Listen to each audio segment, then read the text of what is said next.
नमस्कार दोस्तों, मैं सुनील कुमार आपका फिर से स्वागत करता हूं आपके अपने चैनल क्या ऐसा होता है। दोस्तों, सबसे पहले एक बात जो मैं अपने वीडियो के माध्यम से अपने चैनल के माध्यम से सब लोगों को बताना चाहता हूं कि अपने चैनल का उद्देश्य कभी भी किसी धार्मिक भावना को भड़काने का या अंधविश्वास फैलाने का नहीं है। हम किसी पे जोर जबरदस्ती नहीं कर रहे भैया कालसर्प दोष होता है या फिर यहाँ पे पूजा करने से आपको इस चीज की मुक्ति मिलती है या फिर जो नेगेटिव एनर्जी होती है वो यहाँ पे खत्म हो जाती है, या फिर कहीं पे जैसे नेगेटिव एनर्जी होती है। मैं मेहंदीपुर बालाजी महाराज की बात करता हूँ या त्र्यंबकेश्वर की बात करता हूँ, तो इसका मतलब ये नहीं है कि मैं आपको फोर्स कर रहा हूं कि आपको ये कार्य करने चाहिए।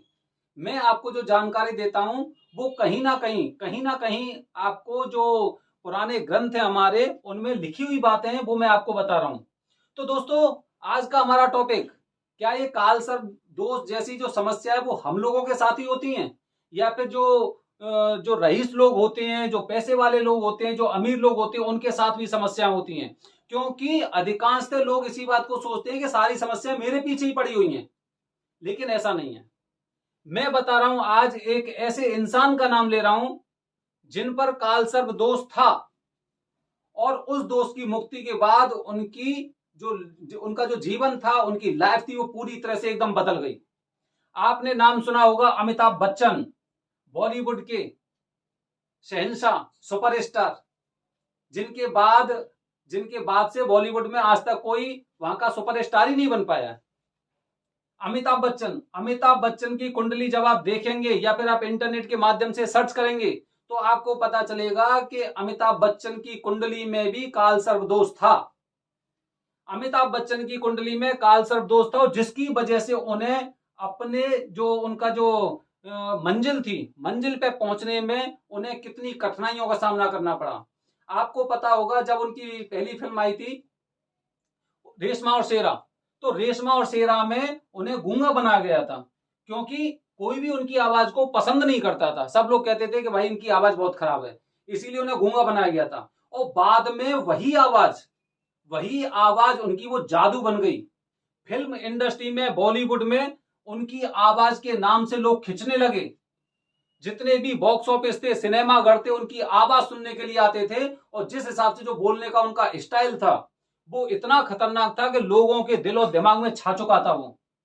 तभी तो आपने देखा होगा अमिताभ बच्चन का किसी में डबल रोल है, किसी में ट्रिपल रोल है, ऐसे ऐसे करके मूवी आई और सारी सुपर डुपर हिट हुई। हर साल जितनी भी मूवी आती थी उनकी, वो हर साल एकदम सुपर डुपर हिट होती थी। लेकिन कहते ना, जब कुंडली में कालसर्प दोष होता है तो दोष होता है, वो किसी को नहीं बख्शता है। स्थिति अमिताभ बच्चन जी की ऐसी हो गई थी कि उन्हें अपना घर तक गिरवी रखना पड़ा था।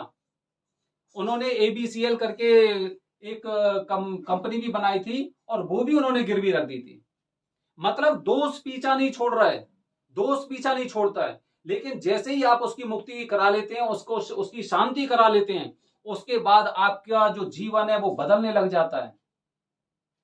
हिंदुस्तान में न जाने कितने ऐसे लोग हैं जिन पर कालसर्प दोष था और जिन लोगों ने कालसर्प दोष की शांति करवाई वो बहुत अच्छी अच्छी मंजिल पे पहुंच गए। अमिताभ बच्चन का जब पूरी तरह से घर गिरवी हो गया था, उन्हें कहीं से कोई सपोर्ट नहीं मिल रहा था, तब किन्हीं पंडित जी ने उन्हें बताया कि आपकी कुंडली में तो कालसर्प दोष है, आपको कालसर्प दोष की शांति करानी चाहिए। उससे पहले वो उनकी समझ में नहीं आया, लेकिन जब उन्होंने देखा कि मेरी जिंदगी तो पूरी तरह से गर्त की ओर जा रही है, तो उन्होंने पंडित जी की बात पर भरोसा जताना बहुत ज्यादा उचित समझा और उन्होंने कालसर्प दोष की पूजा कराई। और कालसर्प दोष की पूजा के बाद ये देखो, उन्हें सबसे पहला जो मौका मिला था वो मिला था केबीसी का कौन बनेगा करोड़पति। और कौन बनेगा करोड़पति से ही उनके दिन इतने बदलने शुरू हो गए, इतने बदलने शुरू हो गए कि उसके बाद द्वारा से उन्होंने अपने आप को प्रतिष्ठित कर लिया बॉलीवुड में। बड़े पर्दे से लेके छोटे पर्दे तक आज भी वो छाए रहते हैं। अगर आज किसी को पता चल जाता है कि अमिताभ बच्चन की मूवी है, तो आज भी, जब उनकी उम्र करीब 75 साल के आसपास है, आज भी लोग उनके इतने दीवाने हैं कि उनकी बोलने की स्टाइल पर, उनकी एक्टिंग पर आज भी फिदा होते हैं। अभी कुछ दिन पहले आपने देखा होगा अजय देवगन के साथ उनकी मूवी आई थी रनवे 34, रनवे 34। वहां पे भी उन्होंने कितनी बेहतरीन एक्टिंग की थी। आपने वो शायद फिल्म देखी होगी, अगर नहीं देखी है तो आप देखना। तो आज भी आज भी उनका नाम, उनकी जो एक्टिंग है वो लोगों के दिलो दिमाग पे एक तरह से छाई हुई है।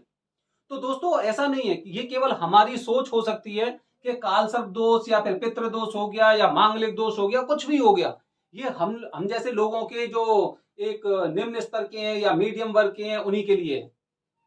कुंडली सबके लिए समान है, भगवान की शक्ति सबके लिए समान है। अगर सूर्य नारायण अगर रोशनी देते हैं धरती पर तो वो सबके लिए समान रूप से देते हैं, चाहे वो जीव जंतु हो, इंसान हो, नदी हो, पहाड़ हो, कुछ भी हो, सबके लिए बराबर रोशनी देते हैं, बराबर प्रकाश देते हैं। इसी प्रकार कुंडली में जब कालसर्प दोष होता है तो उसकी शांति हर इंसान को करानी चाहिए, क्योंकि जो उस दोष के प्रभाव होते हैं वो हर इंसान को अपने चंगुल में ले लेते हैं, उनको तरक्की नहीं करने देते, उनको बार बार परेशानी में डाल देते हैं। क्योंकि अगर आपकी कुंडली में काल सर्प दोष है तो राहु, केतु, काल सर्प वगैरह जो ये दोष हैं ये सब अपने अपने प्रभाव को दिखाते हैं, जिससे इंसान अपनी मंजिल तक नहीं पहुंच पाता है।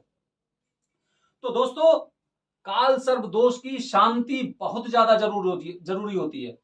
यही मैं अपने वीडियो के माध्यम से आप लोगों को बता रहा हूं कि काल सर्प दोष की शांति अगर आप करा लेते हैं तो आपके अच्छे दिन शुरू हो जाते हैं।